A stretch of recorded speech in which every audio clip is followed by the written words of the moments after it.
بسم اللہ الرحمن الرحیم۔ السلام علیکم ورحمۃ اللہ وبرکاتہ۔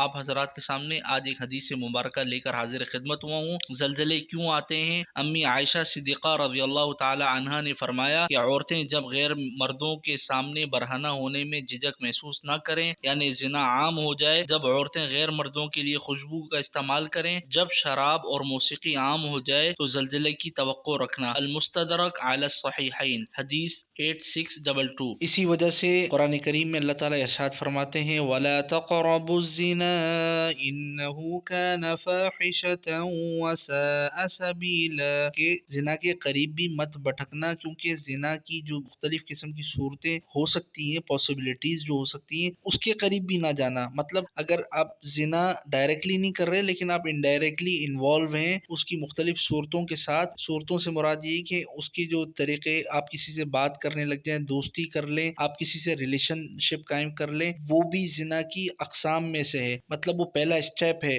اس کے بعد انسان زنا کی طرف بڑھتا ہے۔ ہمیں اس فرسٹ اسٹیپ لینے سے بھی منع کیا جا رہا ہے۔ اللہ تعالیٰ کے ارشاد گرامی سے اس بات کو ہم سمجھ سکتے ہیں کہ فرسٹ اسٹیپ بھی نہیں لیا جائے، کیونکہ زنا جو ہے نسلوں کو تباہ کر دیتا ہے۔ انسان کو چاہیے کہ بچے۔ اس لیے قرآن کریم میں ایک اور جگہ اللہ تعالیٰ فرماتے ہیں کہ مردوں کو اپنی نگاہیں نیچی کر کے چلنا چاہیے، اور نظر شیطان کی تیر میں سے ایک تیر ہے، جس چیز کے اوپر ایک بار پڑ جائے تو اس چیز کا اثر دل میں ہو جاتا ہے۔ لہٰذا اللہ تعالیٰ سے دعا کرنی چاہیے کہ ہمیں زنا جیسے گناہ سے دور رکھے، محفوظ رکھے۔ اسی کی وجہ سے زلزلے آتے ہیں، اللہ کے عذاب آتے ہیں۔ اللہ ہم سب کی حفاظت فرمائے۔ آپ اس ویڈیو کو آگے بھی شیئر کیجیے گا، اگر چینل پر نئے تو اسے سبسکرائب کر کے بیل آئیکن کو پریس کر دیجیے گا۔ جزاک اللہ خیر۔ السلام علیکم ورحمۃ اللہ وبرکاتہ۔